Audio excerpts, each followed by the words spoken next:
Welcome to the Unfriendly Black Hotties, the podcast where we don't apologize for taking up space, speaking our truth, or getting a little nasty. Let's get down to the nitty gritty with your favorite femmes that have too much to say and zero time for respectability politics. Around here, we're soft and sharp, hot and friendly, depending on the day. Let's get into it. But before we do, let's meet today's hotties. So, up first, we have someone we have not seen in a while, Regina Starr. Hi. How you doing? I'm doing great. How are y'all? We all right. We can't complain. Can't complain. We're still here. We will, but just not yet. It's still early. Okay. Oh, we definitely can. I've got a lot of shit. We got time today, so let it out. And ooh, I like that. That's a new sound. I mean, it's a sound I haven't used yet. So okay, so it's new to me. It's new to you, baby. Yeah. And next up, we have the lovely Morticia. Am I saying that right? Because I always wonder. Yeah. I'm always thinking of the Addams family. Yeah, I've always said that's Morticia. Exactly. Yeah. So I was like, is it that or Black Daria? I thought about Black Daria, honestly. That is excellent. I love that too. Yeah. And the infamous Trisha Cheeks, formerly known as I can't even remember. The Tizzle. I don't know. The Tizzle, formerly known as the. Hi, everybody. How you doing? I'm good. I can't complain. It's finally raining. It's been super dry down south. Not well. I mean, weather-wise. I'm the only one thinking of the innuendo in that. But I was going to go right into it. But it's been very dry down south here lately, and I'm like, oh, that's not. Anyway. Yes, it was perfect. You guys look great. Thank you. Hi. No, you were setting it up nicely, and I was like, it's okay to get wet every once in a while, you know. Amen. Hey. And that leaves me, Whips. So your resident, I don't know, shit stirrer, shit talker. You take your pick. The patriarchal smasher. You're like the you're like the band hammer of patriarch. It's like whack-a-mole with the patriarch. Basically, aspiring OnlyFans. Oh, okay. Yeah, that's what we're gonna. I mean, you're not the only one. It's hard out here, man. Hey, there's 4 million of us out there. I know there's money out there, so I know that's right. I just might. Big girls are kind of leaning into the market. You know what I'm saying? Yeah. Honestly, I could do it. If I could get away with just being hot on camera and just pissing men off and getting paid for it, I think that's where I need to be. That sounds like there's a market for everything. Mm-hmm. Listen, there's a market for air farts, which I there's a lid. There's a lid for every trash can. I'm telling you, a flip for every flop. This went left so quickly. Yeah. It doesn't take long. So how long have we been recording? Hold on. Yeah. Hold on. We are so back. We're so back, you guys. Just like hip hop, baby. We are so back. And speaking of being back, happy 1-year anniversary to us. Yay! Yay! Yes. We've been here for a year. Y'all thought we wouldn't make it, but we did. So go ahead and give yourself the middle finger.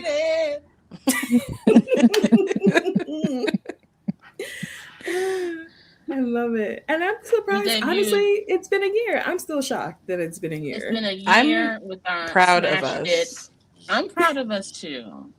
We doing it. In a space where, good content isn't winning. I'm glad we're winning. Okay. Same. And critical thinking is on life support somewhere. I mean, Lord, talk about it. I'm glad you broads have brains, and here's why. This would be really boring without you. So, I'm glad we got so many cool friends that'll tag in and tag out. Shout out to the rest of the crew who's been on the episodes and stuff, and we have a lot of fun doing this. So we appreciate you guys listening and sharing the clips. We appreciate you. I appreciate you sound now. We're gonna find one. I'll find that while everyone else is saying their thank yous, and then we can get into it. Yeah.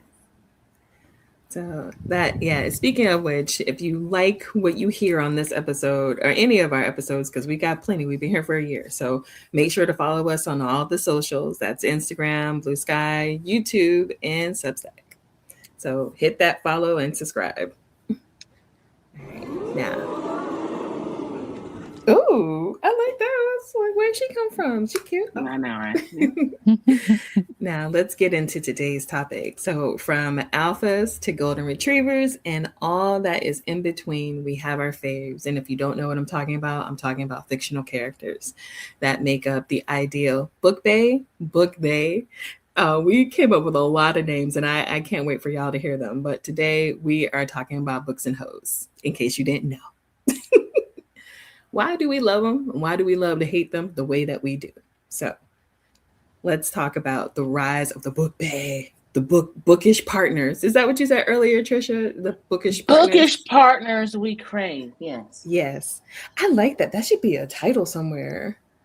Yeah, I mean, there's so many things that people think we crave, and now we can talk about that. But there are things we crave, and then there's the shit we get. You know what I'm saying? So, and this is a very specific group. We have things we are very like, and we're open-minded as well, which is also helpful to talk about things. Yeah. So, that's what I call it.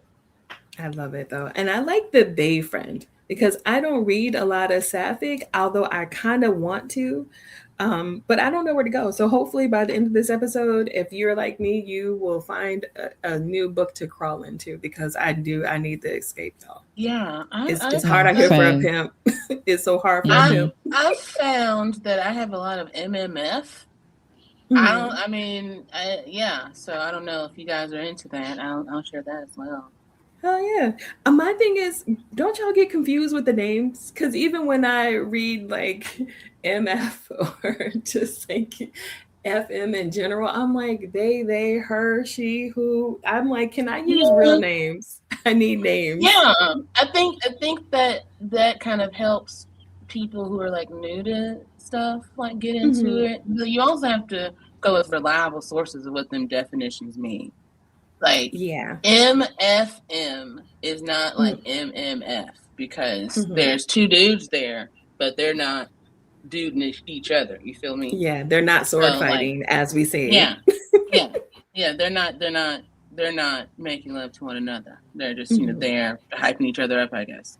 But then there's like there's different levels to that. Like, can the other guy, stroke it while the other guy's doing it, or can they hold hands in an Eiffel Tower? These are things that or my personal favorite, can they kiss?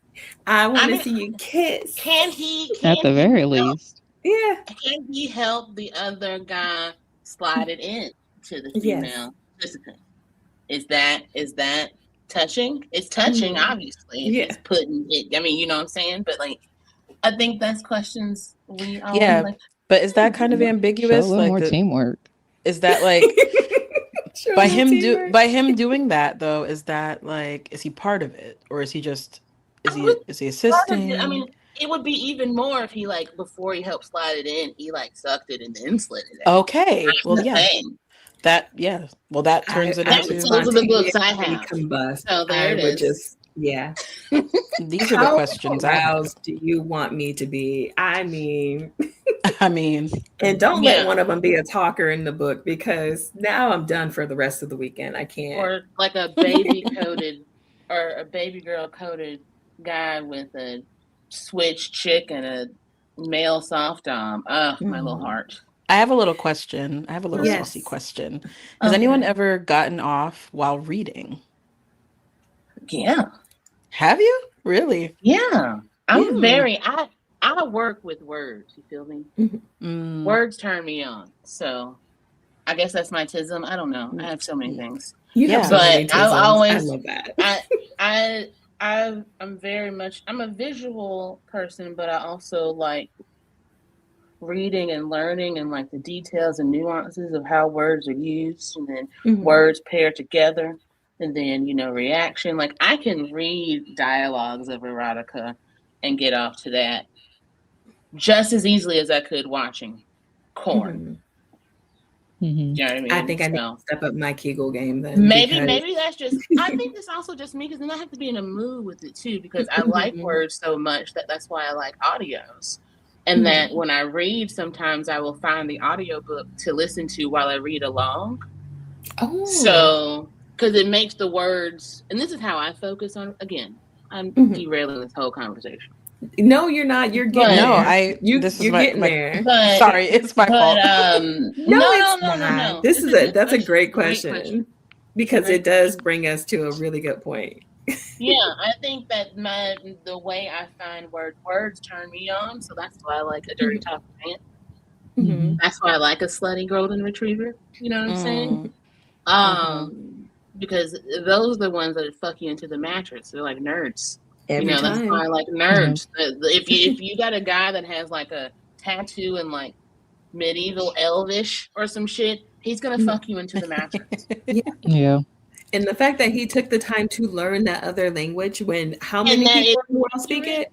That's dedication. He's dedicated to putting you through the mattress. Right. He's going to fuck you into the mattress. Yeah. And it's gonna be great. And he's gonna get you water afterward. Yeah. Might even bring snacks. For him. That's the slutty and the golden retriever put together. Yeah. That's why. Good for the recipient of the. Yeah. But I love that you mentioned audiobooks, because spoiler alert, audiobooks are also books. Yeah. I will not expand further on that topic. No need. And I'm gonna follow that up with this. If before they were writing, there were people passing stories down through speaking and sharing them, and then they wrote them down. That's the same thing. Yeah. Yes. So before people had written text, they had the spoken word. Mm-hmm. So put that in your pipe and smoke it, bitches. And that's what I love about storytelling. Yes. Yeah. Like, it is all about storytelling. You have to put the same amount of time to comprehend what's being said to you. And some people are better auditory receptors of that shit. Yeah. That does not make it reading. And that's why, that's a argument I hate within it's such a touchy communities. I was gonna say it's such a touchy thing, and I hate it. I hate hearing people like make it seem like one medium is more superior. You're still going to intake, you're intaking the information, the sexual energy, all of it. You're taking it in a certain way, no matter what. And you know what? It's the generation that's never heard of books on tape. Right. Oh my gosh. I'm gonna go further. Trisha. Google the shit I've been through.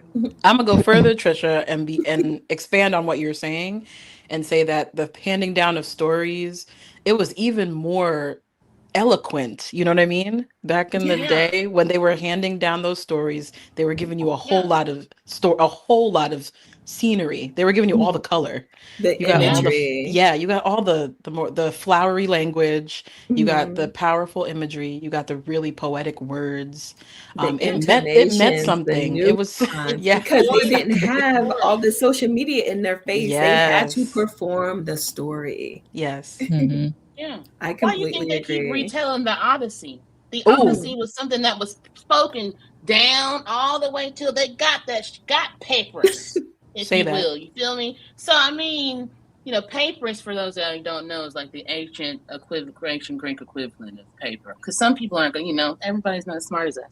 But, flex that brain, that baby. That was passed down for an eon before it was written down. You think Plato wants to be out here discredited, or Homer wants to be out here discredited? Like he or she, because they say Homer might have been a woman. Ooh. But that tracks. It's one of those stories like Queen Charlotte was actually black, so that's why she's black in British. It's one of those stories. Or like Mozart might have been black. Or was it Beethoven? Whichever had the Negro nose. Anyway. The Jackson 5 Which one of them had a Negro nose? Mozart, I think. Mozart had the Negro nose? Yeah. Okay, He had a little bit of a fro too, so see that tracks. I could see that. Amadeus, Amadeus. Amadeus, Amadeus. You know what? Amadeus. Ma'am. Amadeus, Amadeus. See how she got off track just like there that. She go. There she go. Sorry, guys. This one she went from schooling us to continue. This is why to the scenic route, and now we're here. But no, that's how it works with books, like books, audiobooks, oral storytelling, reading. All of it is just it's escape and to explore, and that's why people love it because it helps us connect. But sometimes it doesn't necessarily connect everybody in the same way, and it can lead to some pettiness. But before we get into that, I want to talk about Book Talk and Bookstagram and how they had their big moment thanks to books, like again, because people were going on Book Talk doing all kinds of challenges. I personally was here for the internet boyfriend, book boyfriend. I want to know what was one of y'all, like one of the wildest Book Talk or Bookstagram trends that y'all saw, because there were a few. We talking memes, the book boyfriend lean, all kinds of stuff. That's the one I was gonna bring up because that's I'm not like a follower of it like crazy, but that's one of the few, because there's a woman that I follow who and she's Black and her husband's white, and it was really cute how she was. I know you're talking. She was trying to get him to do those are always the book boyfriend lean from experience. Yeah. Yes, I love her. Like, and she would get her man to do the book boyfriend, the different stuff like a lean or taking the glasses off, and she would fucking fold. She would fold every the time. lawn chair. Are you talking time. about Kia and Bubba? It might be. I don't. The way her voice pitched went I love high. her though. I love her. Yeah. But I watched a few of hers. They're cute. She did like that slow lean while she was just saying, and I was like, sis, Tim. He would have got me with the glasses, so I was just like, yo, I'm gonna need you to remove those glasses. I can't. A couple of times that came over my feed, I folded right along with her. I just in real time. It's really easy to do. It's really easy to do. Yeah, and then you watch it on a loop, and then just like, yes, why do I feel the same way every time? Right, I see why. Now an hour of my day is gone. Right, and I can't explain this to nobody else. So like, fuck, where my man at? It's like I need it.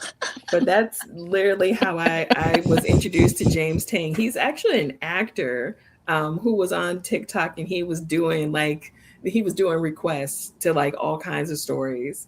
And then he just all of a sudden became the internet book boyfriend, where he has like skits on his YouTube where he was like, yeah, go out, have fun with your friends. And he was like the quote unquote perfect boyfriend in each one of these skits. And he had like sweaters with his glasses on. I was like, sir, you're doing too much in this economy. I can't. But that's literally how he got his big star. Like, he's an actor, but like that was one of the things that he became well known for, besides obviously the Tang dynasty after that. But yeah, he actually made it work. Nowadays you got the same thing with like the male VAs, and I was just like, it's not hitting the same, y'all. The window has closed. Yeah. The male everybody VAs ain't able. The male VAs are baby girling everybody to the ground. It's too much, y'all took something that I could somewhat stand to, now it's like absolutely not. I don't even want to hear it no more. And ladies, I know y'all thirsty, but I'm gonna need y'all to stop telling every man that looks good that he should do voice work, because y'all got these men. And stop telling every Brit the same thing. God, please, no more Brits. Close the doors. No more Brits. Can we close the immigration routes to that? Bring more please and thank over. you. That's what I want. Yeah, more Irishmen. Do they sound like Cillian Murphy? This is what I want. This is what we want. We demand it. Y'all need to stop telling these men.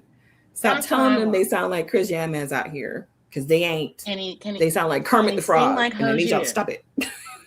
He seems like Jason Aldean, who I always say he seems like Kermit the Frog because he wears jeans that squish his nuts.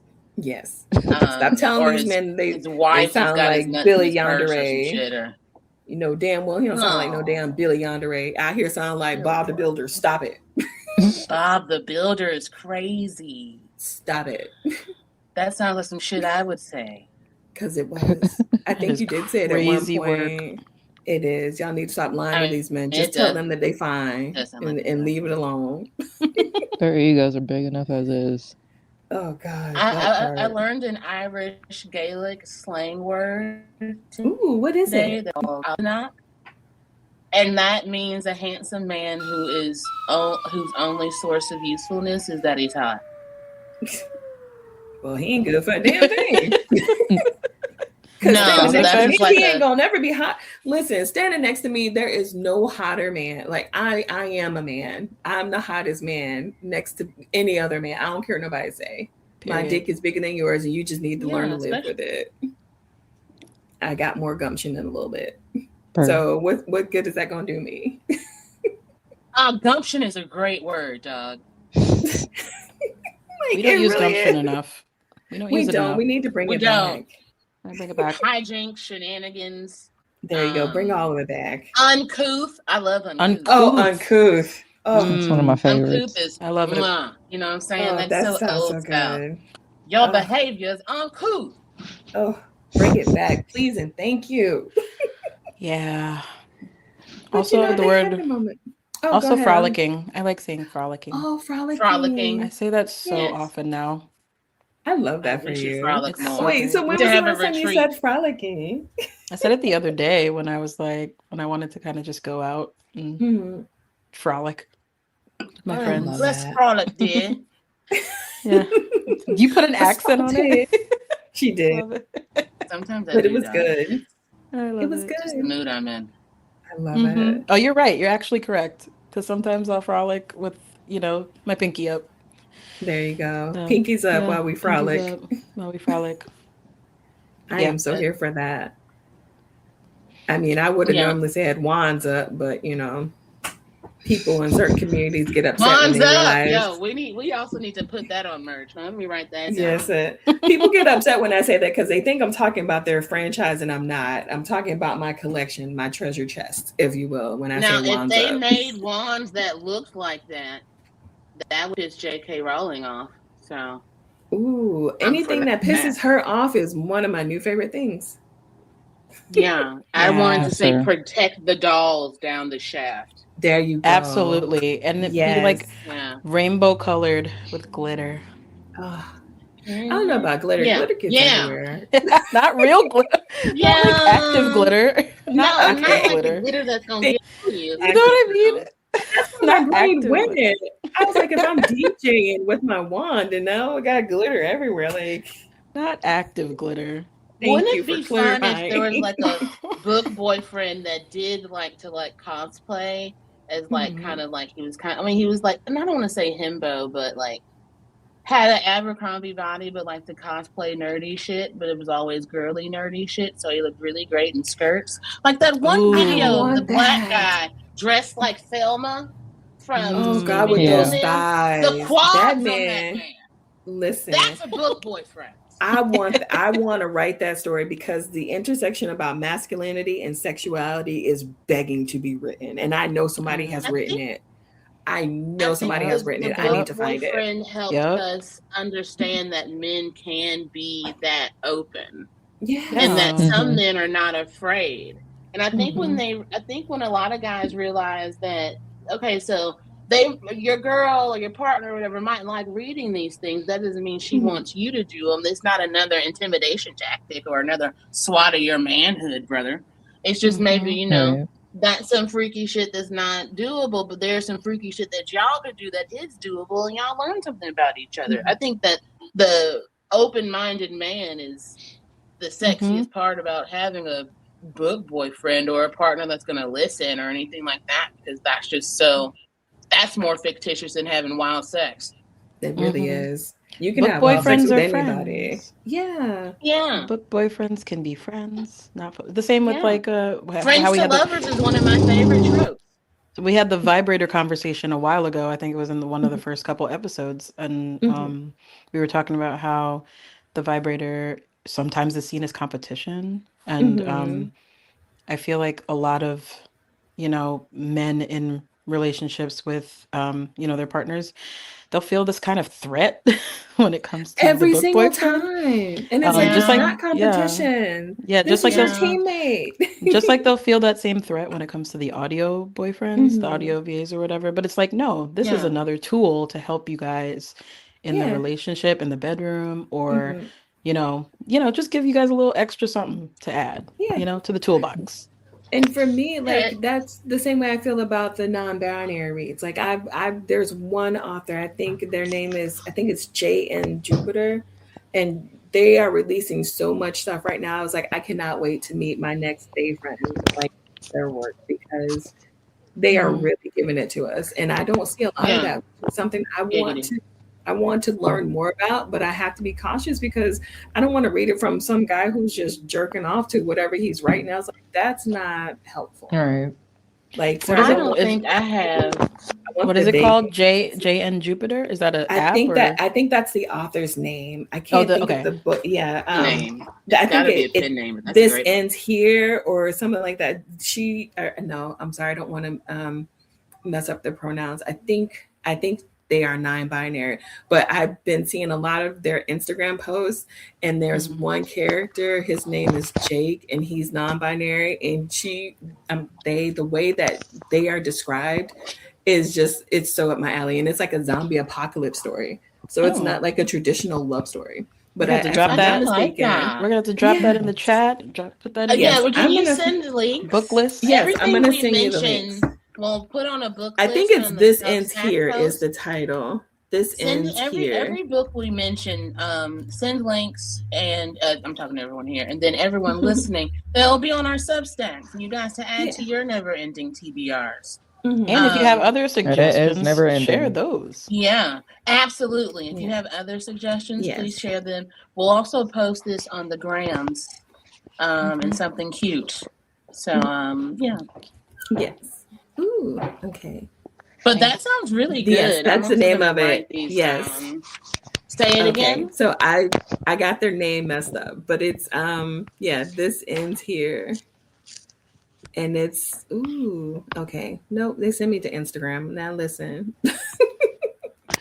Here, I'm gonna pull it up and then I'll just share the link. But it's a zombie apocalypse, and they are also working on a sapphic romance, which again, I don't read a lot of, but I'm so curious because I love the way that they describe their characters and I was like, you had me when you said he was a thug cinnamon roll, and I was like, what the heck is a thug cinnamon roll? I love a thug cinnamon roll. It's like the dark stalker cinnamon roll. Like it's the best of both worlds. Literally, it's literally the best of both worlds. He's like, I need one. A morally gray cinnamon roll. I love a cinnamon roll with a little dog in it. And that's the thing. He has a dog. Yeah. Love that. Right? Perfect. If they have pets and the pets are happy, he's a keeper. Yes. Mm-hmm. Okay. Actually, any person you get with. Okay. LON. What? Author LM Juniper. That's their name, and I forgot. Okay. So he is a trans writer of sapphic romance and queer speculative fiction. So put some respect on his name. And we like that. Oh, yes, here it is. Look at it. I'm all distracted again. Okay. Yes. Found family, healthy masculinity. Sir, say less. I do love a found family scenario. Love it. Yeah. Family is not always blood. So it's not. Nope. But yes, I came across his Instagram page last year, and I've just been like hooked ever since. But the sapphic, if that's one man we can believe in, as long as it's not like a Quan Mills exclusive. Oh God, please don't. No. Jesus Christ. Like, make it stop. Jesus Christ. All right, I'm dropping it in the link now. When zombies are fine, but trans characters aren't. Like, the debates that they have on their page is just, and the illustration for this character is just like, oh my gosh, if I saw that man during a zombie apocalypse, yes. Shout out to all the non-AI artists and illustrators and drawers that come out with some of this gorgeous artwork for these indie books. Incredible. I wish I had that kind of skill set. I know it looks good, but I can't do it myself. You know what I'm saying? Yeah. I don't know if that makes any sense. It makes me wish I had kept up drawing when I was a kid. I did draw a lot when I wanted to be a The fashion world is designer. on fire, babes. Get back into it. Yeah, you can do whatever you want, Black true. woman. You can do whatever you want, Black woman. Come on. You know we are the blueprint, right? I mean, either you're gonna get back into drawing or you're gonna go get another degree. What you gonna do? Shit, fuck them degrees, man. They're not doing shit right now. I'm telling you, the fact that I got the whole alphabet soup and I'm considering OnlyFans should tell you, because one thing for sure, educated bronze on them the smart ones to me. They can never take my degree away from me, but they will spend my entire lifetime trying not to pay me for it. But that's another conversation for another time. Hallelujah! Oh, I actually have that as a sound. Hold on. Oh God. I created a monster. Hallelujah. But yeah, we need more illustrators. We need, especially when it comes to non-binary, the impact that y'all have on the culture is so much needed. We need it. Artists are very important, especially right now. Mm-hmm. And it is a challenge finding good ones. And by good ones, I mean those with the lick of sense. Not using AI. And don't steal people's artwork. Just don't do that shit. Don't plagiarize people's shit.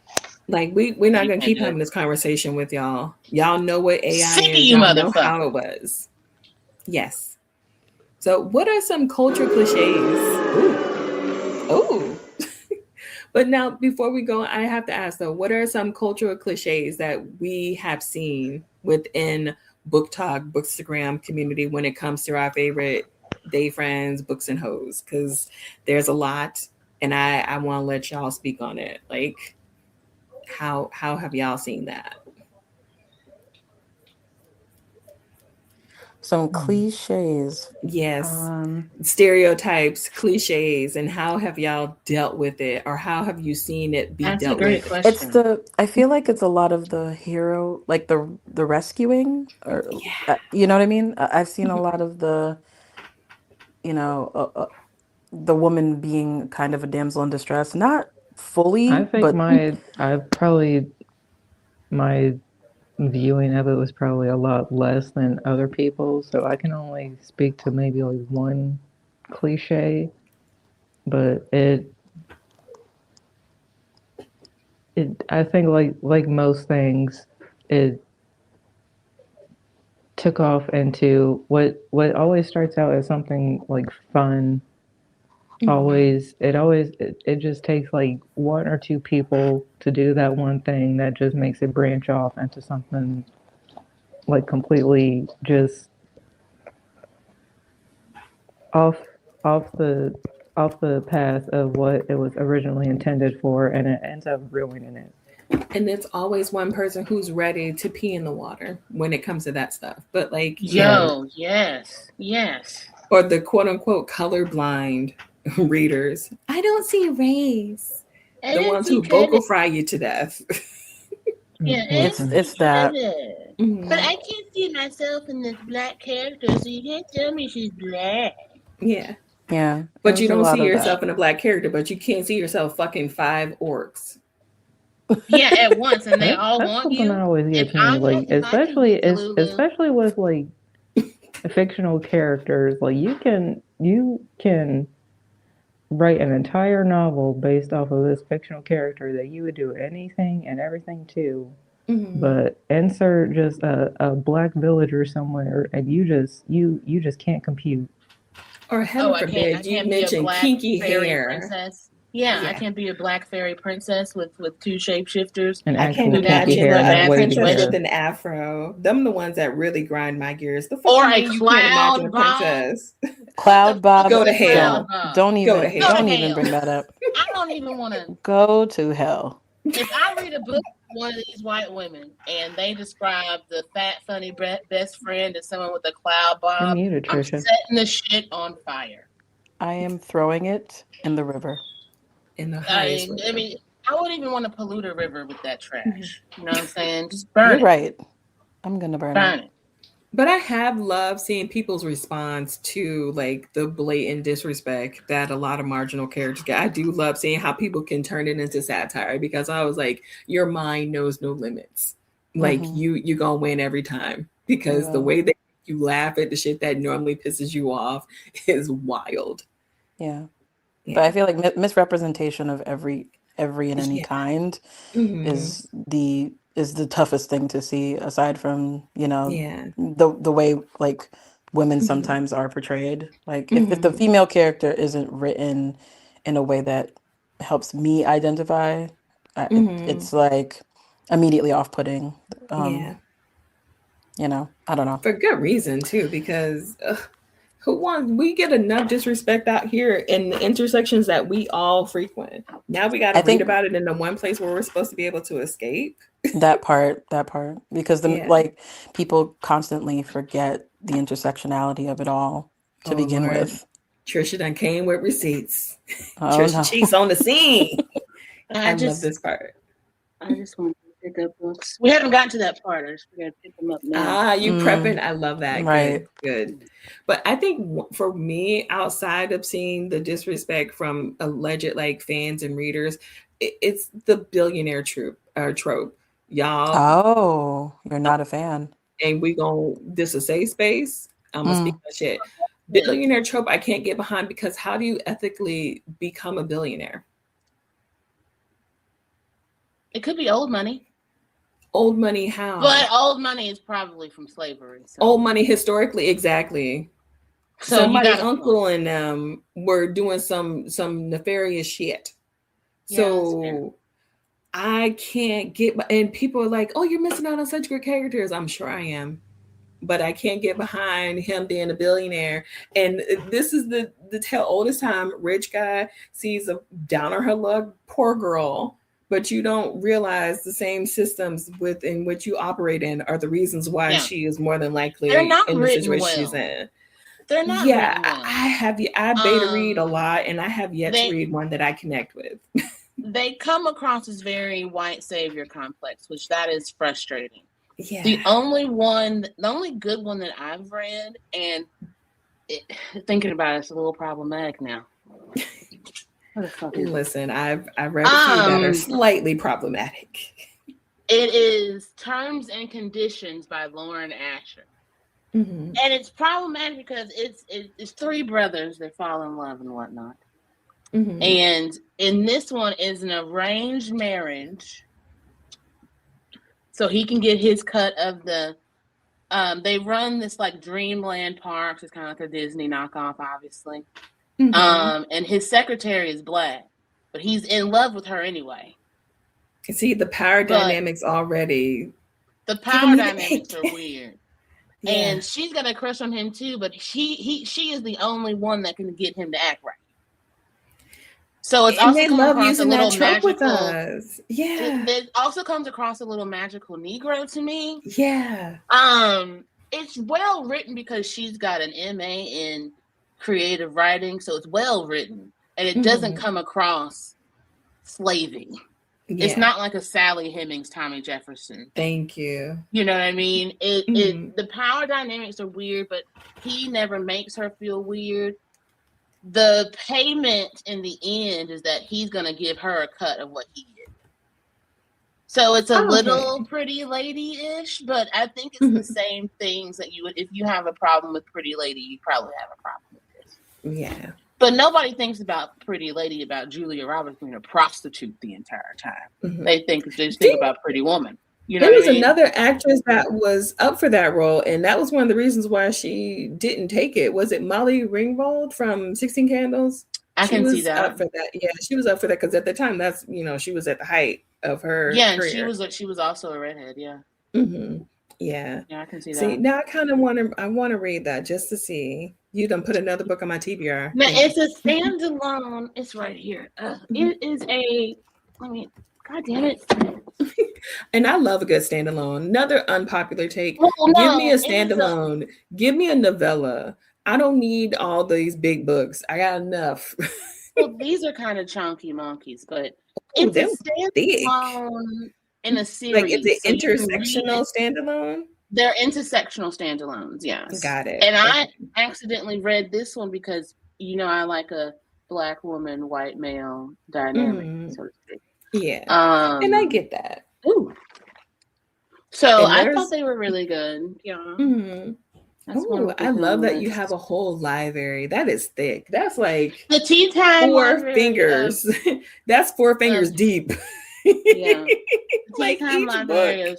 I need a new shelf, honestly. I told Diesel, what have I been calling on this? I told Diesel I would like another bookshelf for my birthday. Mm-hmm.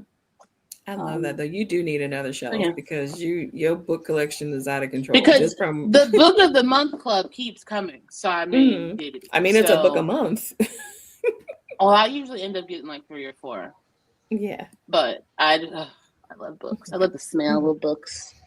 See, I like that. Yeah. And honestly, books are nice. They do have a very distinct smell, which I can understand. Yeah. I tried to be a Kindle girly, and I have one. Mm-hmm. Let's see. Let me try. And I have one, but it is. I feel like I'm just using my phone. I could be using my phone, to read. But what are some? Let's see. So you don't like? So that's one billionaire romance. I get your point though. They also really foul that up in like mafia romances because the mafia guy is also often rich. But that I can kind of get behind a little bit because there's violence and organized crime, and that's usually how a lot of people got on to come up anyway. So that I can kind of see it, but then again, because they have to, that's underground. But anybody from like a corporation or some type of hedge fund or inheritance kind of thing, your family tree a little rotten somewhere. Yeah. Organized crime, I can get behind because that tracks. I can understand befuddling the police and running a criminal organization as a gang prohibition or era, that kind of stuff. Because it was never set up fairly for us to get in there by merit. So we had to get a little grimy. I can get behind that. Like there's one author, Keita Kendricks, and she did like a beautiful trilogy, Beautiful Chaos. I read that book once every 3 months. I reread it. I'm a rereader, by the way, and that's one of my favorites. I like to reread. I like to read. That's why I like to annotate because I like to go back and see what I thought before, and if I find something new that adds to. And I'm also I can never resell my books. I annotate with the sole purpose that I'm never going to sell them again because nobody wants to read this madness. Yeah, I like seeing if it hits the same. Yeah. Yeah, but so you're always finding some little nugget. I like that. Just a little something, but it's the Chaos series, Beautiful Chaos. I did like Quiet Chaos, especially once it clicked. That's the thing a lot of authors do that I really like when you realize oh, that's how you got the name. But Hidden Chaos really slaps. That one really hit. I was like, OMG. I haven't really read any of her other work, but the Chaos series is one of my faves. And I actually, I talked to her once and I got a bullet keychain and it's one of my favorites. So, okay. Nice. So anybody else have any other faves? I'm going to add it to the chat. Yes. I refuse. If my house was on fire, I'm grabbing that book. No, I'm throw my book. I'm carrying my vinyls out. Throw the books out the window. I'm gonna take it back. I'll just knock the dirt off. It's fine. It's fine. It's fine. It's fine. Damn it. It's fine. We can't let literature burn. That's what they did in Africa. I'm not gonna let this library burn. It's smut and world history. We need both. And don't try and make me choose. It's very disrespectful. Mad disrespectful. But now, sometimes I do have to remind myself that it's a fantasy, and I do need to step out of it because sometimes life be lifing, and I just want to curl up in a book for a week, and I can't do that. Yeah, that's fair. Mm-hmm. So for y'all, what makes you step away from the fantasy? What makes you step away from the bookish partner fantasy, if you will? because there's a lot of people out here that are toxic as fuck, and the parasocial activities need to be monitored. That part, because how do I know I'm not being gaslit or love bombed? Yeah. You know, it's so seamless in a book, you know what I'm saying? And I think men and women and theys alike, all of them can be fuckwads. Yeah. So they can all of them can be narcissists. Anyone can be a narcissist. And I feel like that's how, I think a lot of people know what people are craving, which that is that kind of devotion. And they take advantage of it unfairly. So that's the shitty part. Like it's not, it is a fantasy, and you have to be okay with that. Yeah. Like you have to set parameters for yourself. I think that's why one of the things I do is I talk about it. Unless you got the kink and your partner approves of y'all role playing like these motherfuckers, that could be hot. Yeah. But is it sustainable, and are you going to go, like, how are you going to handle that? Can you handle that responsibly? Are you going to start calling this motherfucker, you know, reasons or something like that? And or you going to start comparing your partner to this person? Yeah, that's not he real, doesn't have wings. He doesn't have wings or a dragon, bitch. Get over it. Yeah. Those are the ones that really get me, because you're comparing your living, breathing, actual partner to a fictional character in a book. And that's just yikes on bikes. Like, how far is too far? It is. Like, he's already to a disadvantage. Yeah. In the book, he's always going to be perfect. It's already written. That's it. Time stamped and date. Like, it's never going to change. But people change. What if there's a third act breakup? You want to really go through a breakup with someone you live with? You're not living with bad boy. Yeah. Like, some people really have to really sit down and look inward. Nice. Like, is this just an escape for me, or am I using this to cope and it's making me a not so good person? Nice. Yeah. Like, is this making me bitter or toxic? Am I screaming at people online about fictional characters? Am I saying, oh, well, they would never do that because this and that. Them people, check their browser history. Please. Touch grass, indeed. Although I don't like telling people to touch grass, but also do what can we say other than touch grass? I like fucking life. Well, we can't say that either. That's rude and not productive. It is. Get a life. Everybody has a life. What are you doing with your life? It's the name of one of my favorite books. See? Get a life, Chloe Brown. Yay! I have that on my TV. I really do need to read it. Oh, the whole series. All three of them are good. Oh man, I'd fuck all three of these guys if they were real.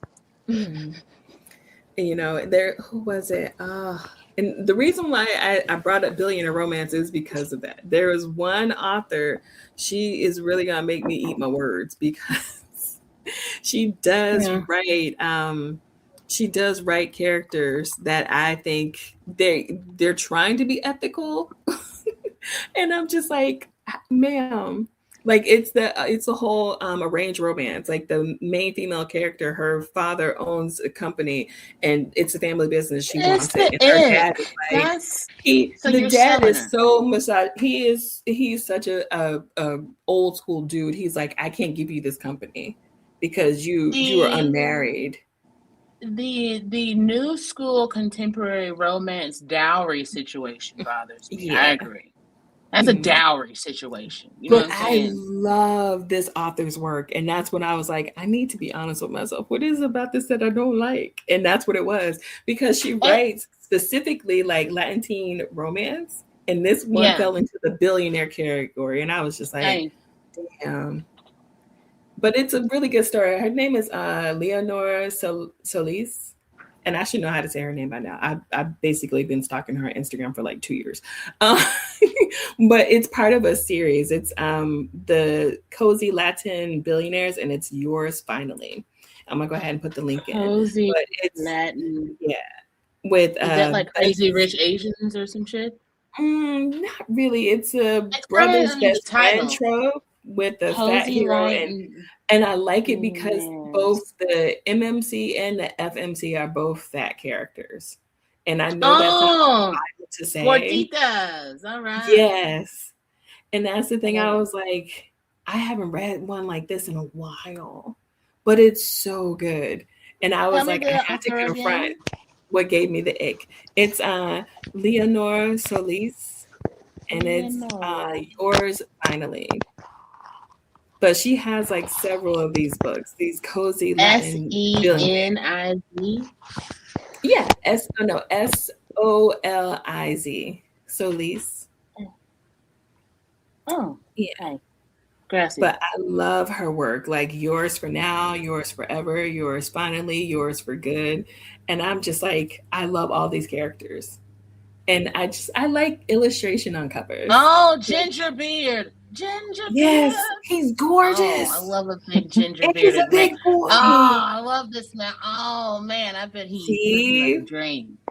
See, but when I read her story, that was the first billionaire story that I read that didn't give me the ick. And I was just like I don't know what you put in this book.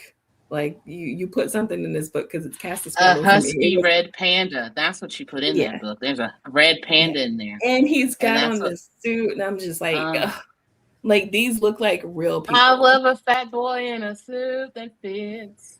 And you know how on some books they try to make like the fat female character look a certain way. He's like, no, this is a real woman. My pet peeve.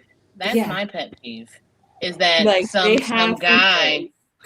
some guy's gonna come fuck the sadness and body dysmorphia out of me. That's not how sex find works. That in her books. That's not how it works. I like that. I like that. That's why I like Danielle Allen books, because you're not sitting here like, oh, I love me, but I don't like the way I look. Guys don't like the way. No, bitch.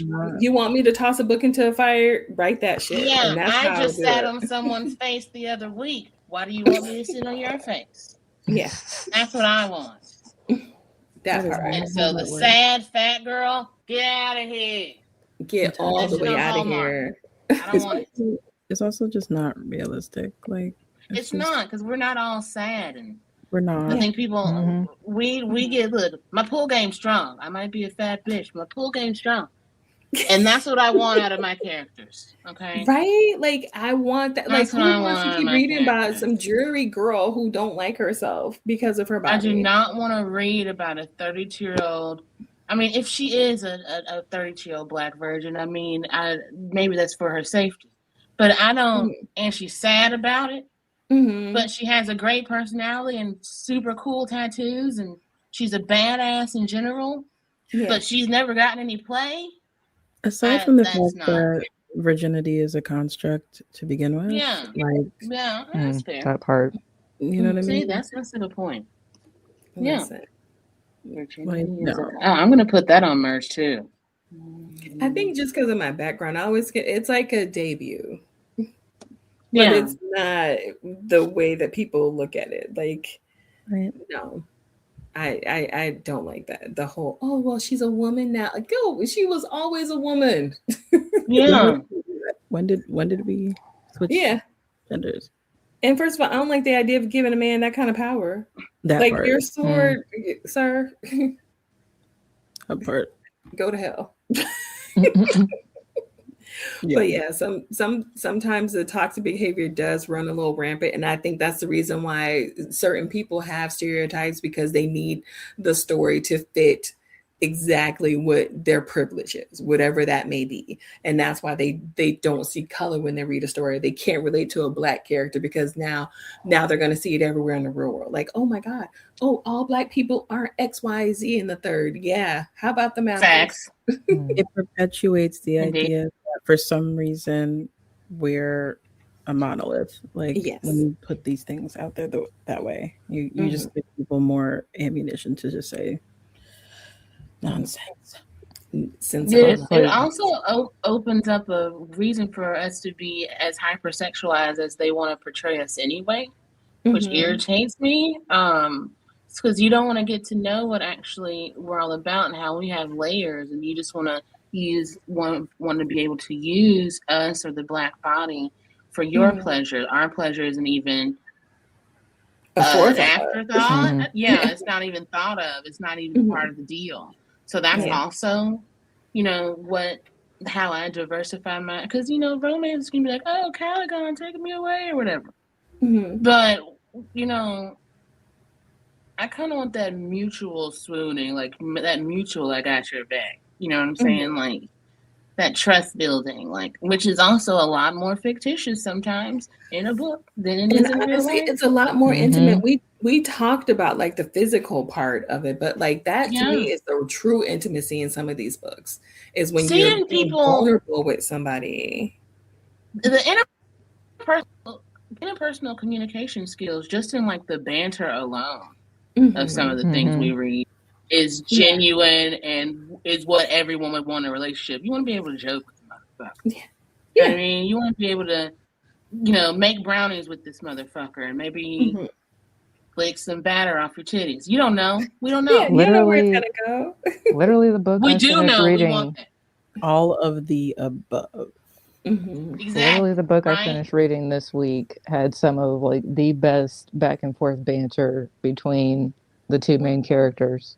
Was it A Girl Like Her? I love that for you. It was A Girl Like Her by Talia Hibbert. The two main characters, they have such like an easy like back and forth conversation, and majority of it is like sarcasm, but it works. I love when sarcasm is a couple's love language. The book is also gorgeous. Oh, that is a gorgeous cover. Oh, look at that. Are those the pages? Oh, yes, those are the pages. And I love that. There are a couple illustrations in it too. Yeah. Oh, there's illustrations in the book? Oh, yes. Ooh, drop the link. Oh, there's a comic. It's like a comic strip. They're cute. I love that. And she's chubby and autistic like me. I feel it. I'm here for this. I love that. But like, and I think that's, what was it? The latest one. It became a movie or like a series. Heated Rivalry. That's what it was. Like a lot of, don't get me wrong, they did their big one with the intimacy scenes. But for me, what gets me is how they were able to learn how to communicate. They made space for like difficult conversations. They talked about their sense of purpose, their values, and honestly, all the hugging and cuddling that they did, they both were vulnerable. I love seeing bros the way that they shared their fears and how they were like a little embarrassed at points, especially like Shane, I think that's his name. Like he was way out of his depth in the way that they developed as a couple. I was like, I'm in. I feel bad for the author though, because these motherfuckers knew this book they knew it was being adapted to TV. They knew all of these people were going to watch this show and they're going to want to read the books. And they knew didn't have it available. And they all knew a huge sect of the audience watching it would just be in it for the fetishization of watching two gay men fuck. Yeah. But that's a different conversation. They could have made sure that author got her coin, and they could have made sure that those books were in stores. Beautifully cast, though. I saw them all over the Barnes and Noble when Tizzle and I went, and I got my first 2 little birthday gifts of the month. And they were all over the front of the store, like truly. And people couldn't get the book online. And I was like, what do you mean you can get this book online? Y'all did not prepare for this. Y'all really thought we were just going to watch it and be like, okay, next. And then the next season of it's supposed to be... I hope they get their shit together this time and make sure that those books are available. Well, it's supposed to be the next 2 books. It's supposed to be 2 books in one series in the next season. So, What's the point of being traditionally published if y'all can't even make sure that the books are available for people once they find the show? Because that's the next thing they're gonna want to do is read it. What's the point of trad if y'all can't even do that? Yeah. Well, trad print is going out of business anyway. They're gonna stop doing trad print pretty soon here. The way that they're playing around, it served them right. Yeah. Damn. Yeah. The pages fall out the binding anyway. They don't make them worth a damn. They don't make them like they used to, and I do need more than books. There's books from like the 1800s that still look perfectly intact. Yeah. Are they made out? Are the covers made out of human skin? Probably. They did that, They did that? Yeah, they probably were. They did that with us, darling. If they ate us, I know. Of course and the goddamn they used our hair for a pillow cushion. So I'm never gonna. And that's the light version. They wouldn't have even been able to figure out gynecology without us. The sacrifice. Right.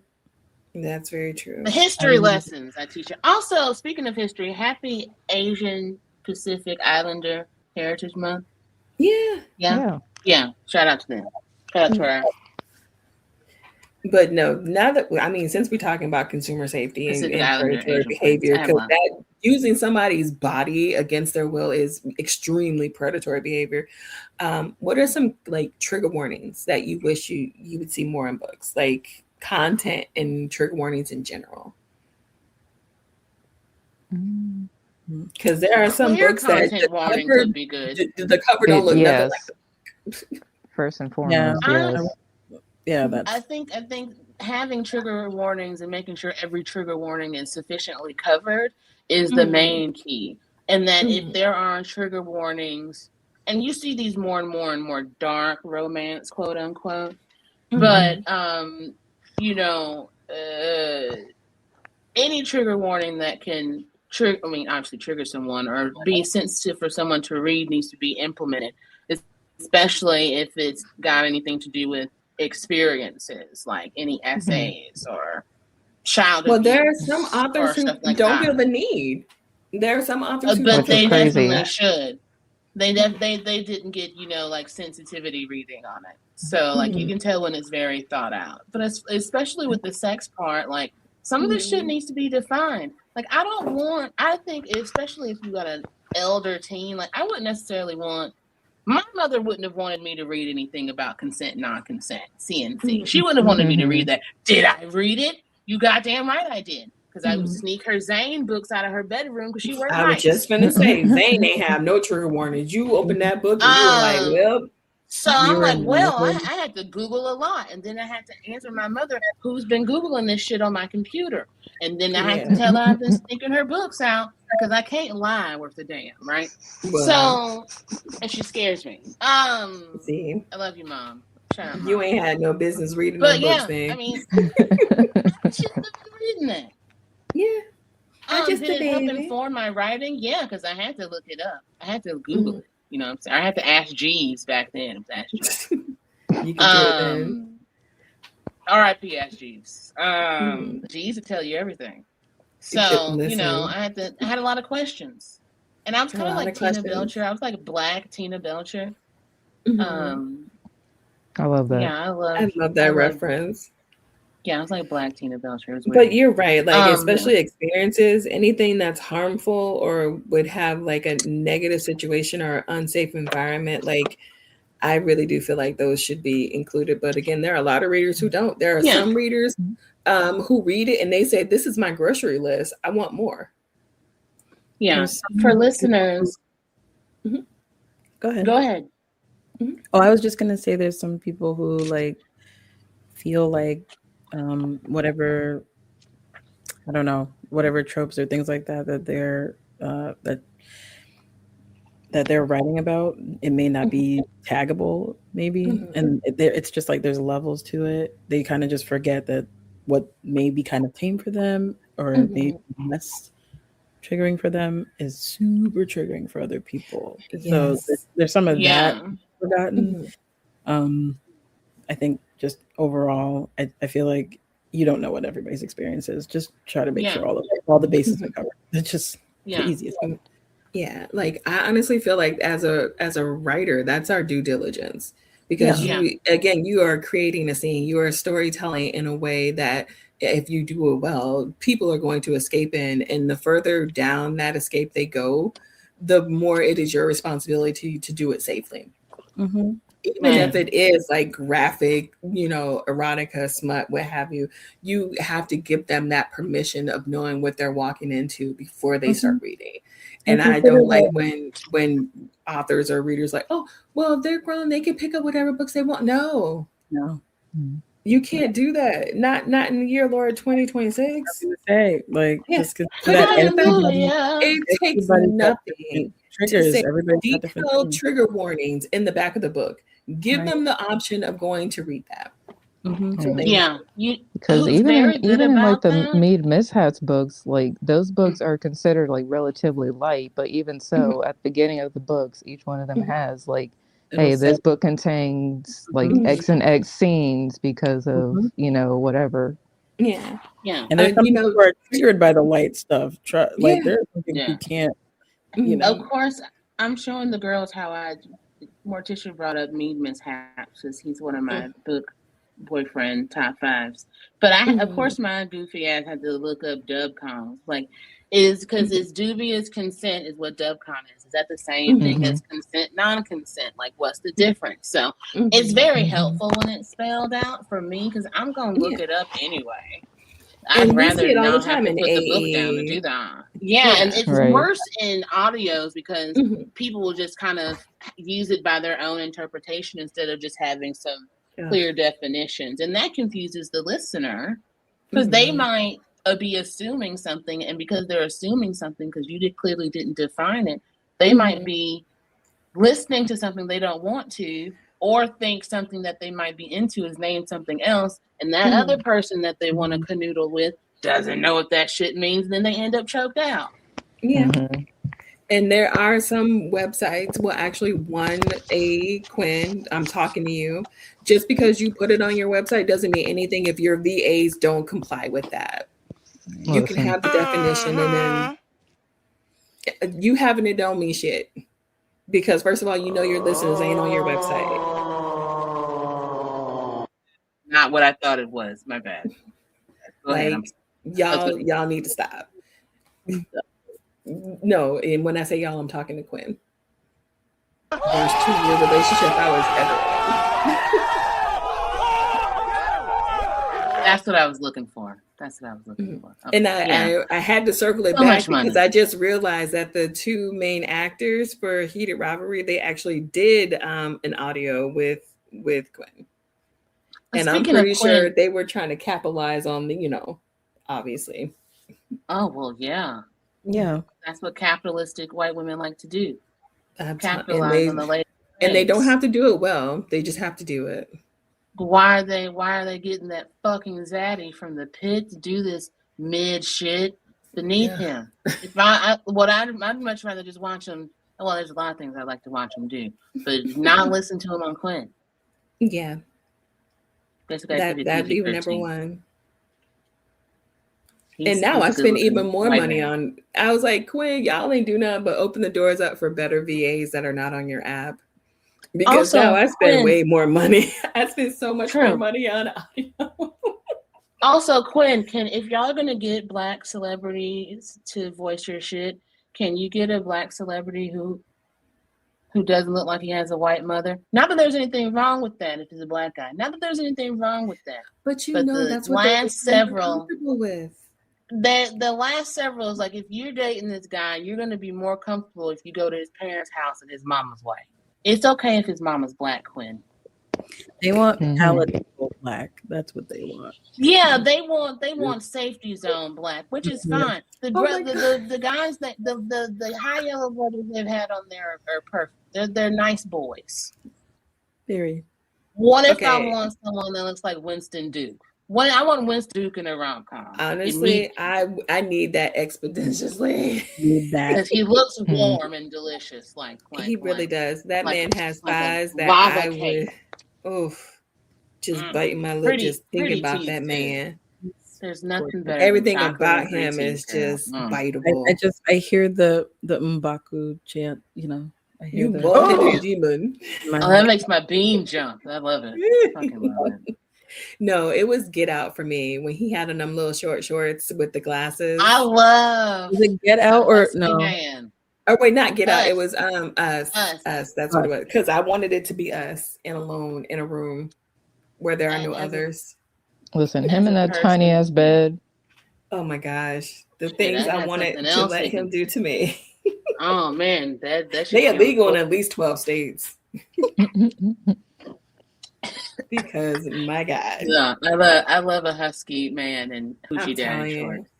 Again, my reading selection reflects that. It was like, oh wait, Wibbs, you do have a type. Because I always thought, I don't have a type. I can't stand men enough to sit there and think of a type. I do. Even my VAs, my unholy trinity of VAs, blue collar rugby players, basically. Mark Boza, Billy Yandere, and Mr. J. That's my top 3. Bazinga. Yeah. The Holy Trinity. They all have unique qualities in common. They can hip thrust your weight easily. Basically. God bless. I mean, that's without breaking a sweat. They're all intellectuals. Well, they do break a sweat, but they can endure it because they also do cardio, which is great. And they'll talk shit while they do it too. Because I just know Mr. J is a shit talker. Mr. J 1023 on Instagram and also on OnlyFans. I guess you have to drop that link too, sister, because you're just talking. Listen, I don't know who this is. I was not prepared. I found him on Reddit after I saw him on Instagram. I said, you know what, sir? You finna come get all this coin. Come to the front of the class. Just from the snippet. Hey, in this economy, every dollar should be spent wisely, okay? Every dollar. And I don't mind. Every dollar. I went from complaining about paying Quinn a little funky $5 to now spending almost 3 figures. Admittedly. But I get the bundles. I get their bundle plans. And now Mark Bosa has fucking hoodies. I was like, sir, my wallet can't stand your ass. He has hoodies because Mark Bosa has star tattoos across his chest. Why do I feel like he only likes fat white women? I don't know. That's a good question. You know what? Honestly, I've seen him stitch a few things. I don't want to mess up his bag. They're always been fat white. I think those are the ones that he's seen so far. Honestly, maybe that's something we could talk about next, because he does weekly questions. So I'll just throw it. I feel like we need a whole episode of just your roster. You know what I mean? Just my roster. Just listen. Another my one roster is like 87 people long. Yeah. Like mine your isn't list? that long. You got to slice that down. Yeah, it's more than 5, but less than 10. Yeah, I think we all should have a top 10 because we all. My top 10 doesn't make a list. And then they change. Oh, you're talking about VAs. I ain't talking about them. No, I'm talking about I'm talking about VAs, OnlyFans. Like my whole collection is like any one of them third parts. Y'all got it. Like there's only like 2 VAs I listen to now. So yeah. No, whoever that's the thing. Plays Lachlan on. My list of VAs are also on OnlyFans. That's why I said they have unique qualities that they share in common. They're all OnlyFans. Well, I think Billy Yonder is on Fansly, which is the sister to OnlyFans. Mm-hmm. And by the way, protect your mental health. Yes. Take your vacations because Billy Yonder is on vacation. So take care of your mental health and go on vacation, like my faves reminded me. Yeah. Mm-hmm. Yeah. Don't jerk off for a couple of days. That any of you guys were unfamiliar with, like when you were like any of the recent books you were reading or any books that you read in the past where it's just like, dang, this trope, I'm not from, you saw the trigger warning in the beginning or you saw the trope listed in the beginning and you were like, oh, I got to look that up. Yeah. Trisha said one earlier, but I don't know if anybody else had. That's a good question. There are some that I've seen that I'm just like, no, my mental bandwidth is not ready for that. Yeah. Do you remember what it was? My mental I want to say, was it it's the monster fucking. I'm just gonna say it. It's monster fucking, y'all. I can't. Is it monster fucking or is it like impreg? Honestly, it's weird because I don't mind sometimes breeding when it's a certain person. So maybe it's the same thing for books because I don't like the idea of breeding like in a book. I probably would be okay with impreg because I do like the idea of men getting pregnant if I'm. But you don't like nodding or.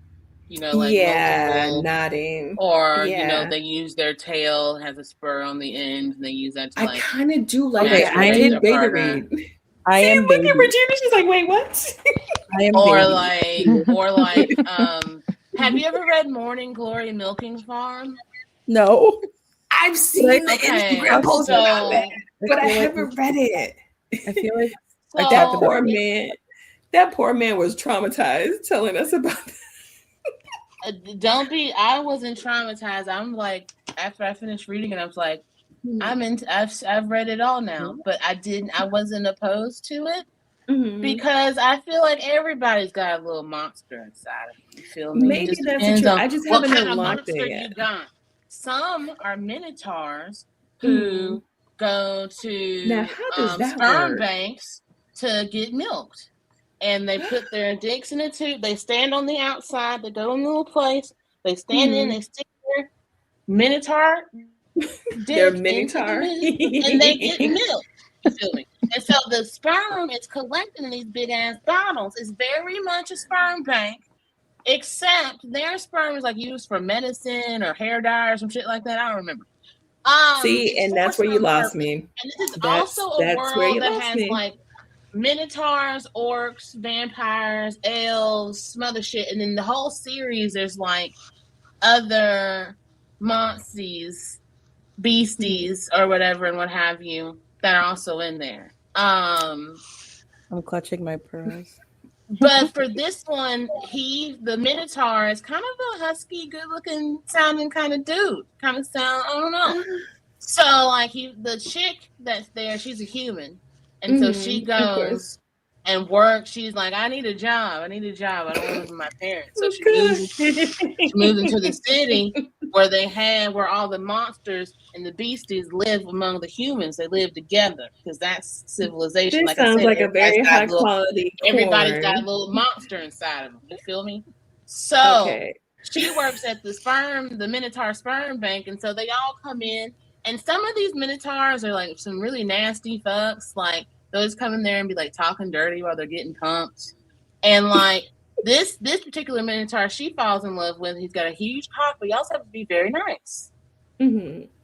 He's also half minimum human, for women. so he's half human, half Minotaur. So they kind of bond every time he comes in there, and he comes in on certain days because he doesn't have a girlfriend or nothing, so he can't get milk normally. You feel me? That's the gist. I probably told it like 50% right, but that's the gist.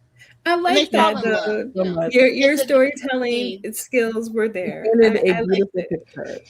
I mean, but if you think about, there's a monster inside of all of us. If you're like a husky, I'm gonna give it a try. Minotaur. I'm gonna give it a try. If I see them on the recommended list, I'll try it. Yeah, I'm still baby, but I will try. And they have like. Well, if you're still a baby, you might not need to go there. If you're still a baby. No. I just feel like I need one good, solid, innocent one to ease me into the truth. I don't like to baby. Morticia, do you think the mead mishaps would be a good start? I think so. I think that's a good start. Because they're shifters. Start with the shifter so you can actually see them as humans. Yeah. And then that is something they slip in and out of. Okay. And that's in addition to slipping in and out of the female main character. But that also brings me to the aliens. Like, if y'all gonna do aliens, do it right, okay? Because I don't want a green man. I don't want a blue man. Well, here's the thing. Did you ever read the Ice Planet Barbarians? No. Okay, so these male aliens are blue and they have horns. And they got tails, but the tail is used as like intimacy tool because it's got a little spur that they can control because it gets hard. And so like they can use the tail to like play with her boobies and whatnot. Say less. You know what? Go check out Jessica Cage. Jessica Cage will get you right. The accidents happen. The Barbarians prize. Wait, that's the cover? This is the cover of one. Yes, it's a series. There's like 15 books in the series. God damn. 15 books? 15? And I started with this one because I'm always going to start with, does this series have a Black female main character? Right. Yes. How is she portrayed? Cool, I'm buying it. Okay. That's your... So I'm going to add this qualification. I also like how this white woman writes Black characters. And then I like who is the author? How does she write this Black woman? I'm in. So we got to put the one. We have to put the one that Morticia and Trisha suggested for me to ease me in, and then you have to put that one on the list. Okay. No, I'm gonna get you right. Go to Jessica Cage. Accidents happen. Her series. will get Oh you yeah. together. No, you brought up nipple play. Whether or not it's with alien tentacles, I'm fucking in. So. Or like if they're like I don't know, like you can't think about like the what they turn into. You know what I'm saying? That Because what they turn into is going to be a part of the bond or the mate, if you will. Like you're going to be drawn to this person no matter what, as in the character, right? Mm-hmm. So you feel like it's not really You think it's better to like make sure that I have the connection to the person first before that transition? Yeah, I feel like that. I feel like that's a good way to ease in, because I think it might. And this is just my thought on it. I think it might help ease in. Like, okay, so they are. There's like this cartoon meme or something that went around. It was like a guy and a girl turns into a shark. She was like, I want to talk to you like this. She was like, well, can I talk to you? You are talking to me. Human you. She says, I'm a shark. I'm gonna have to find it. But like you're talking to them not as the shark. He wants to talk to her as her. She can be her. But she's a fucking weirdo. So think about it like that. Like then he's not a werewolf all the time. But he's gonna be obsessed with you because he's mated with you, and when you do fuck, his dick is gonna have a knot in it. And it's gonna be intense. Okay. Yeah. And then you have to look up what knotting is and alpha and omegas and all these things. So. Yeah, and that's maybe I'll find my next read on the list that it'll be that. One thing I'm gonna do. There's so many terms like in the universe. I would start with the dragon shifter first, personally. Like I keep hearing about Omega versus this, Omega versus that, and I'm like, those are wolves. What is werewolves. Just werewolf packs. I feel like we should just have a whole It's class. like the hierarchy of like the alpha is the leader, and then the omega is going to be the one that they mate with as their partner. But that's more of a submissive role or an assertive role as their partner, because the alpha is the aggressor. Okay. More or less. I'll put all the definitions in the Substack because there's some really good guides. Right. And I don't want to be one of these people spreading misinformation. Who am I, Joe Rogan? So. I love this. Not Joe Rogan. Yeah, since we really did go into the. We did, but this is part of the topic. I feel like it's good though, especially for somebody who isn't aware of any of those. Right. So I'm glad I posed the question because Regina always asks the best questions. I just tried to. For me, just it's totally not one of the things I'm with whips. Like it's one of those things that I haven't even like begun to explore, and those are I think those are the reasons the terms they've gotten so widespread, and I still don't know what they all mean or what and I don't want to say in the wrong way. I don't want to misrepresent anything. No, I get it. Exactly. Listen, I only learned half of this stuff because I used to write a shit ton of fan fiction back in my high school days. Shout out Tumblr Fanfiction Day. Shout out Live Journal. Live Journal. Live Journal. All right. Is it still up? I think it is, but in a different. Oh, I wonder if I can find my old Live Journal. Oh. Yeah. I'm gonna leave it right where it's at. We don't need to go. That's a lot of Backstreet Boy erotica right there. Listen, Trisha published that shit immediately. Why would I do that? Toot sweet. Published that shit. Listen, I take care of your Backstreet Boys and I'll raise your Glee. I wasn't into Glee. Trisha did Backstreet Boy marching band fans. Like it was a specific niche, and I was like, I did a marching band smutty drama, but it was more like a One Tree Hill setup. That was wide shoes with two guys. Yeah. I'm not going to say that the two guys were based off two teachers I had a crush on at the time. Because they were. Not going to say. So it's very layered, you guys. It's very layered. Some more. Need it. Yeah. No, I wrote MM, I hope and they're then not at the I wrote reunion. Sam Sadie's because I felt like Mercedes wasn't getting enough fan fiction for me, so I literally just went down the gamut. And she But yeah, I wasn't. wrote Mike and Mercedes fan fiction. I wrote Sam and Mercedes fan fiction. I was all over the place. I said, my girlfriend to get this. She gonna get everybody. Yeah. Artie and Mercedes. Yeah. I was because Mercedes was kind of nothing. like, I don't know if you guys were like this, but like Mercedes is the kind of chick who's like, after y'all graduated high school, all the boys would be like, I really had a crush on you. Yeah, and that's what I felt. Be weird, dude. Don't try and as the me in my chick driveway now.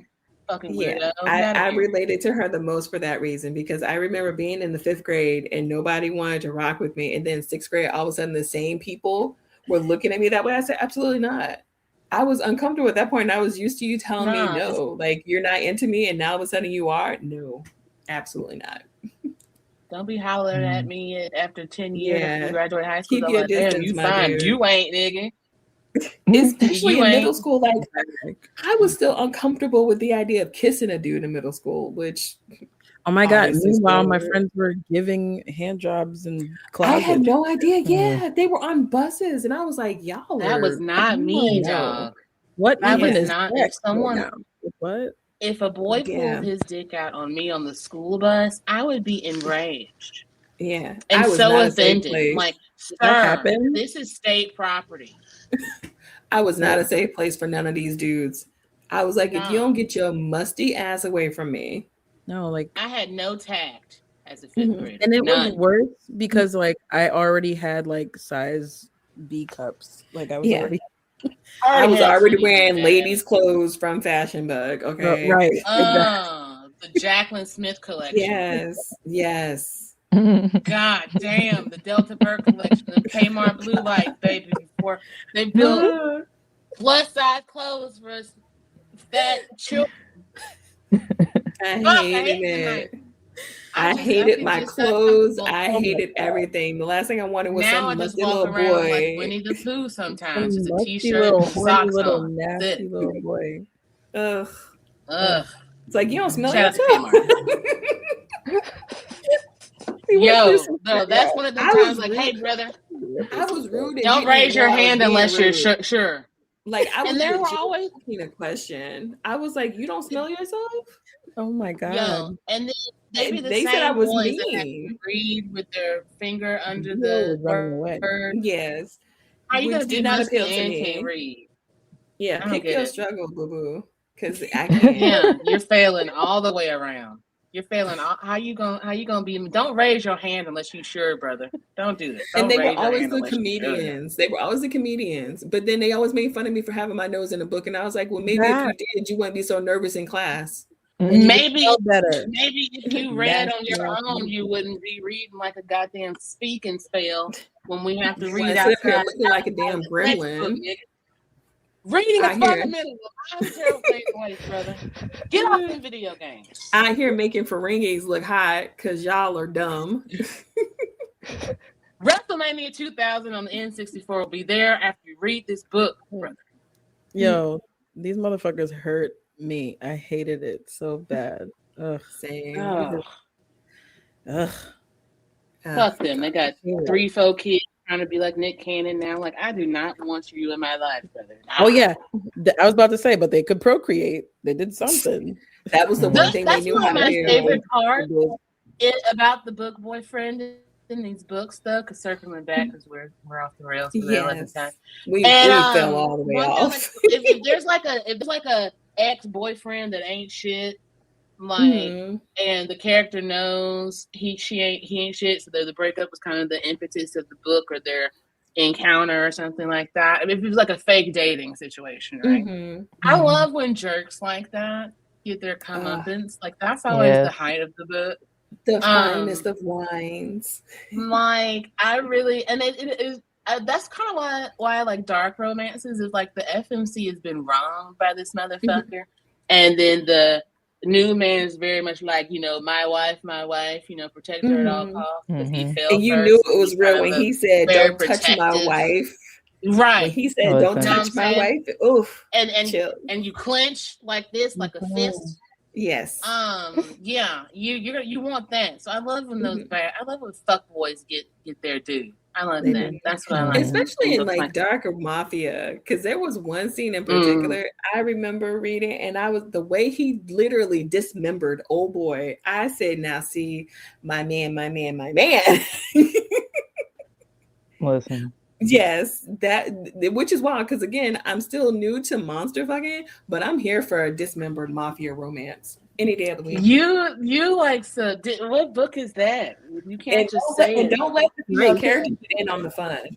Don't let her decide to do it and have him watch in the chair. Because now I'm ruined. What, watch him dismember someone? No, she decides to do it, and he lets her do it, and he watches in a chair with a cigar in his mouth. And then they fuck in the blood or some shit?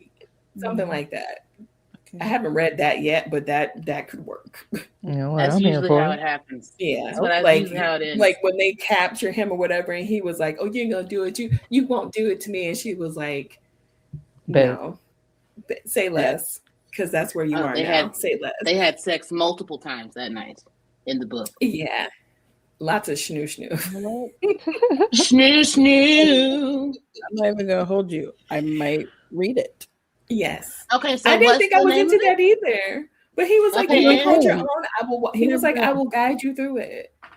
And then the shitty boyfriend, the shitty ex-boyfriend gets that fear in his eye because he realizes, oh, yeah, he done fucked up.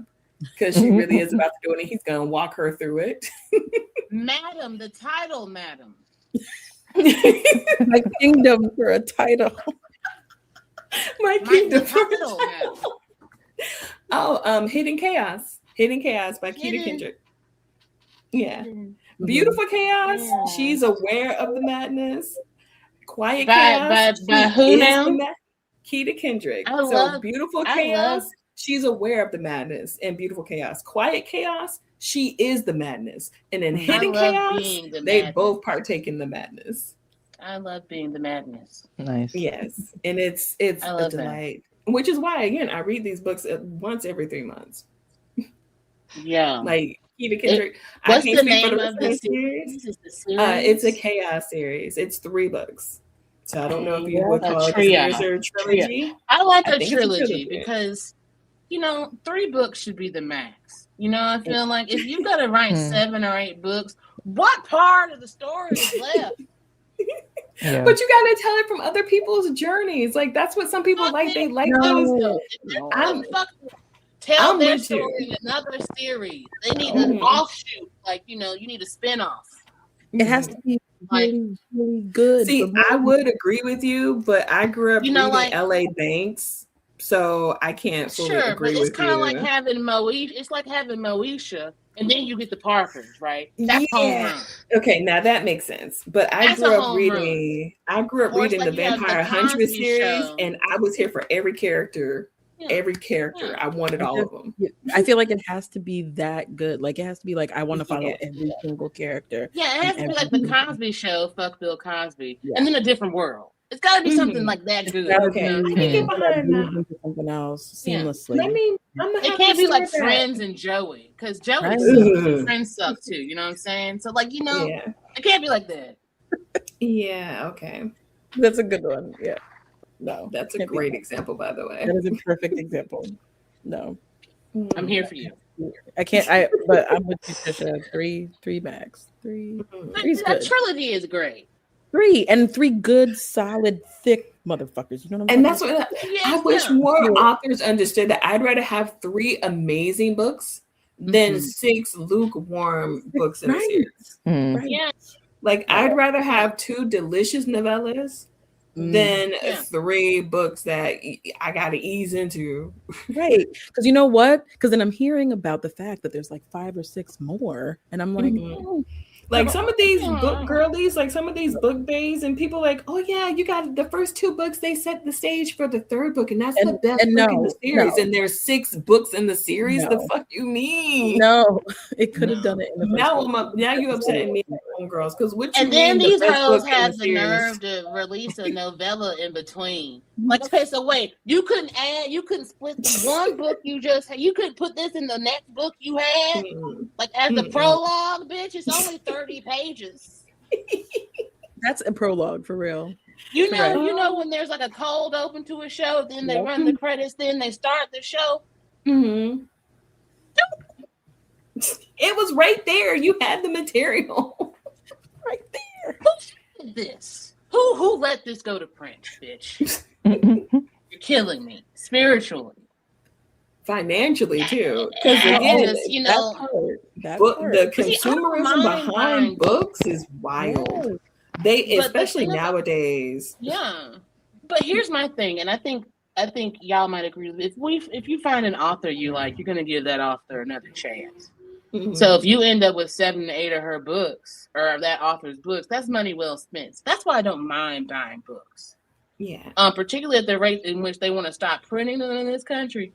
Fuck you. Give me my books in print because I don't know if it's going to be around. So don't even get me started on the way that they print books. It's a quality over quantity, and I think like back to like Book Talk or Bookstagram.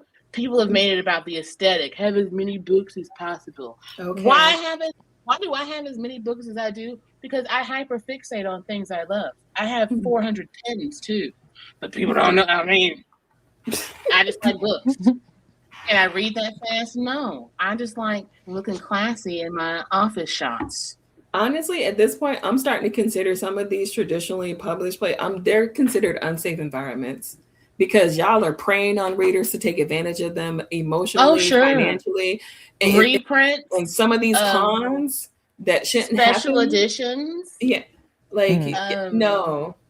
I mean, I can see if you go to a book con and you want like a very special edition book, okay, that's different because that's a limited edition. You're only going to get it at that con. But now you got the golden straight edges for all the books in the series. Yeah, and then that'll be the first time they're sprayed, and then it'll be a different pattern. The next, they drop more variants of books than Taylor Swift do of albums, and all of them ain't nothing special in them. Oh, this is the foil classical leather bound by. I don't need this shit. I need a good book. String laid by Golden Gooses. I don't need this shit from Fairy Loot. Like what the fuck? Can we go back away from the whole experience? Yes, right? Go back to when the book was good. Right. That's what it's doing. And this is where Trisha was coming from. Like the 3 good, solid books, nice. Put all the intro information and the prologue information. Put that in the first fucking book. You know what I'm saying? Give us all the intro we need in that. All the institutional knowledge. Right. The second one. If you got a family tree or a guide. Put that in heavy plot movement, and then the third one, wrap it all up nice and sexy. If you can't establish your world in the first book, then you're doing something wrong. Exactly. I have an author that is a really good section of this, Carrie Maniscalco. I think we've talked about the Princes of Sin. I love these books because of VA. I think his name's Shane West. He voiceovers the books for her. I think. Oh yeah. And so he's like the MMC and all the audiobooks, rather. And she had a series of the first 3 Princes of Sin that was young adult, and then so the next 3 books are full romantasy. That's how she separated the series. That one's a trilogy. This one is going to be 4 books. 4 books with 4 or 5 books I can see.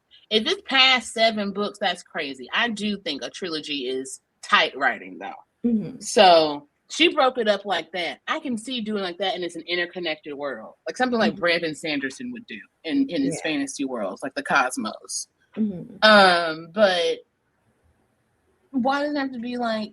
It's not Lord of the Rings. Y'all aren't chasing a ring or some shit. Y'all ain't doing anything that important. Y'all ain't hobbits.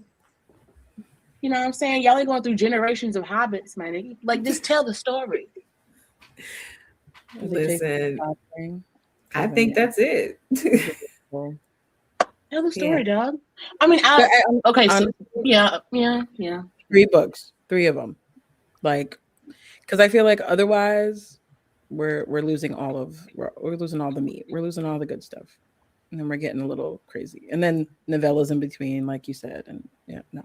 No need for The that. hotties have spoken. I love the books that have the extra 50 pages of the story, like how it wraps up. I love that. Oh, the epilogue? So they have to do a time jump in the next book. Yeah. That's an epilogue. Great. That's fine. Yeah, an epilogue. I said prologue earlier, like I did.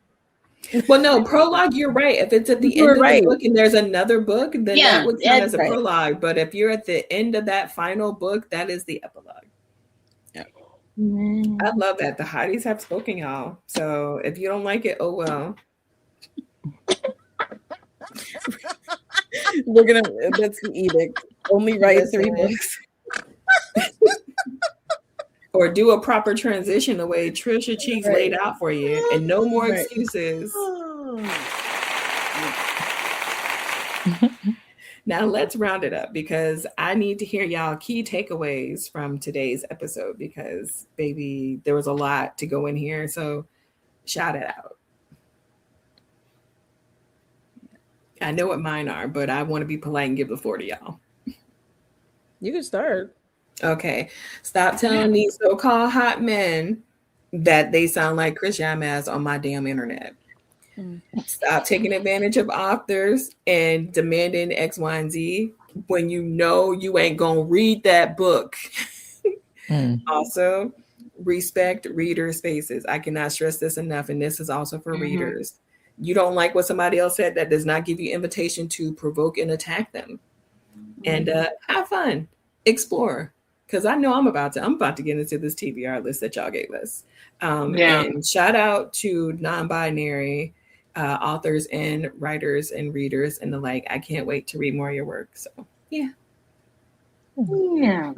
Respect all of the subjects that you are writing about. You know, learn a little bit more. Have your make sure your sensitivity readers are on the up and up. And that they take care of your story so that you aren't misrepresenting any populations in your writing. And also make sure your triggers, your trigger warnings, your content warnings, make sure those are all clear and concise. Make sure that everybody's taken care of. We want everybody to enjoy your piece, but you also have to make sure that it's possible for everybody to enjoy your piece. We want people to enjoy your piece without sacrificing their piece. That was so sexy. Love that. Yes. Hallelujah. Hallelujah. Can I get a not so sexual hallelujah?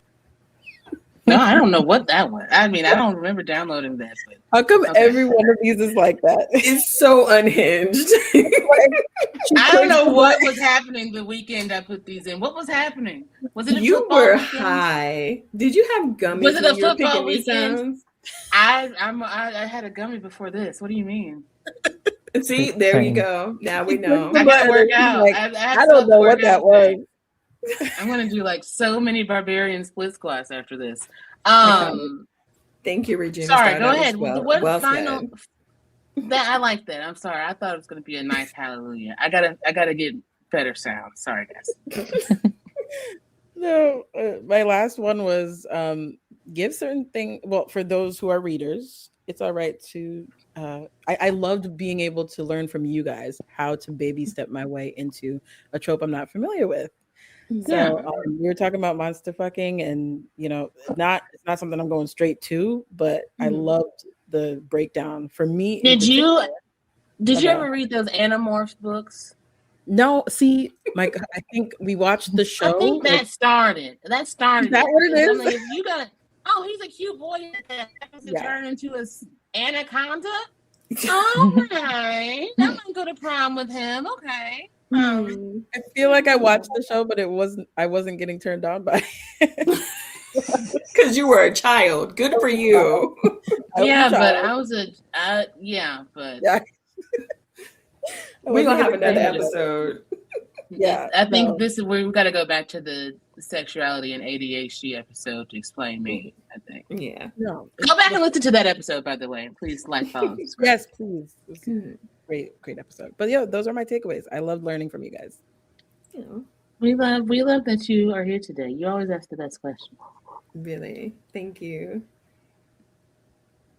Hey, it's good to see your face. Y'all missing out because it's quite a lovely face. You guys don't deserve to see our faces. So. Not yet, but we're going to get there. Though. No, they don't. Since you're so we're going to put it behind the paywall and then you can see our faces. Super hotties, or you might see something else, not a face. Any takeaways? These feet. Mm-hmm. So, Morticia, what are your takeaways from today's very unhinged, chaotic episode?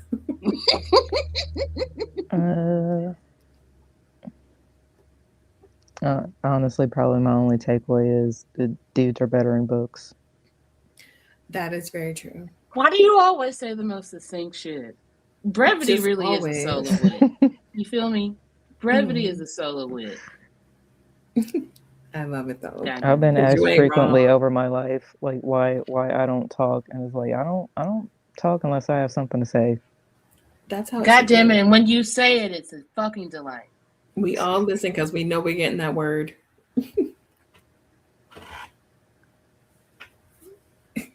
That leaves Trisha Cheeks with her monumental words of wisdom. The only thing I can think of is that if you are a person who aspires to be a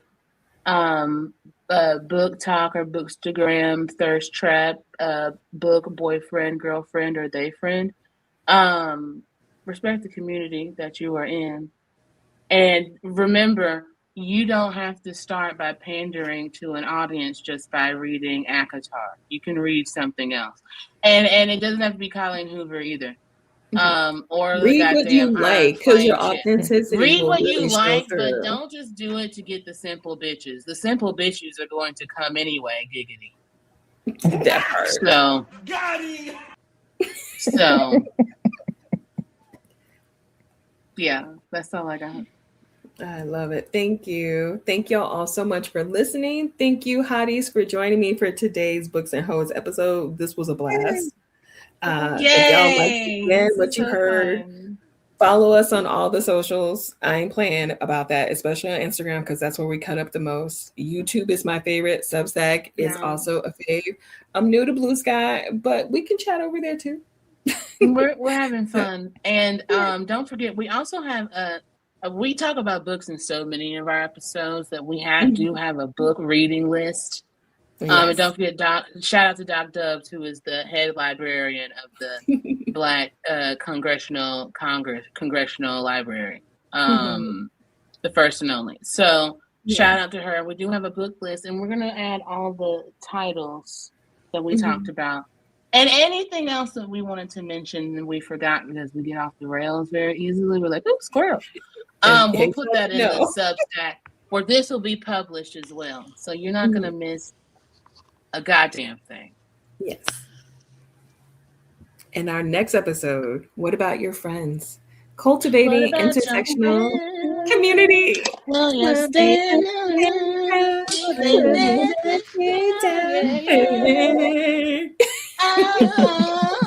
but fuck chili though, for real. Yeah. Man, it's disappointing. And the fact that T-Boz had to catch so many strays behind this was just it was painful. T-Boz has got sickle cell. Do you really think she's a Republican? Yes. That's not even something. That's not even in her genes. You know what I'm saying? Because they're not going to put any. They still have yet to put enough science behind how to treat this shit. Republicans are actively against the Black community and all of their illnesses, including sickle cell. And we were only meant to be property and experiments. Okay. So. And don't forget entertainment. They love pulling us out for a shuck and jive project. So. But then they want to be so bad at the same fucking time. Now, see, look, we finna go off the rails. I can see it already. Well, no, but my one question, and this might end it. Is it like my version of a minstrel show if I like to watch white boys jerk off, like on video?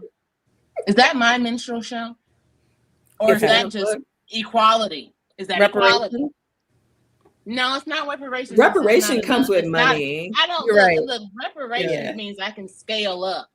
Watching some white boy stroke his hog is a temporary feeling. Especially if I'm not getting paid to watch it. No.